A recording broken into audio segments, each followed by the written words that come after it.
भावार्थ, भक्तजनों को चाहिए कि तीनों काल यानी समय की संध्या करें। सांझ यानी शाम को, सकार यानी सुबह तथा मध्याह्न यानी दोपहर दिन के मध्य में, संध्या करते समय। अब ध्यान देना क्या कह रहे हैं परमात्मा, संध्या करते समय यानी तीनों समय की आरती करते समय सुरती यानी ध्यान, सुरती यानी ध्यान आरती में बोली गई वाणी में रहे और धर्म के कार्यों में सदा तत्पर रहे, आलस नहीं करे।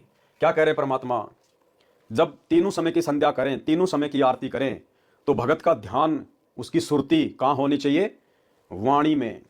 आरती में बोली गई वाणियों में भगत की सुरती, भगत का ध्यान होना चाहिए कि मैं क्या बोल रहा हूं, मैं क्या पढ़ रहा हूं।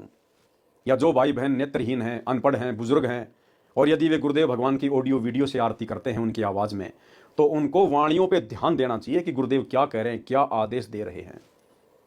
अब ये ध्यान देने वाली प्रक्रिया भाई और बहनों उस समय होगी जब हम लोग परमात्मा की भक्ति को प्रथम स्थान पर लेंगे, जब हम गुरुदेव की भक्ति को प्रथम महत्व देंगे, अन्य कार्यों को दूसरे स्थान पर रखेंगे। और ये दया भी साथ संगति से जुड़े हुए सत्सेवक भाई बहनों के ऊपर हुई है। तीनों समय की आरती भाई बहन चाहे कितने भी बिजी क्यों ना हो, अपना समय निकालकर विधि विधान अनुसार करते हैं, भक्ति बोध को हाथ में लेकर और खड़े होकर या बैठकर जैसे भी है, और तीनों समय की आरती करते हैं। और गुरुदेव का आदेश भी यही कह रहा है कि तीनों समय की संध्या करते समय आपका ध्यान वाणियों पे होना चाहिए, आपकी सुरती उन वाणियों पे होनी चाहिए।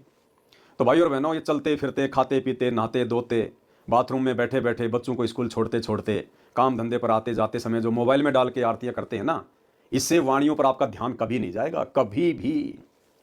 तो ये वास्तविक विधि नहीं है, मोबाइल में लगा के आरती करना ये वास्तविक विधि नहीं है, समय निकालना पड़ेगा।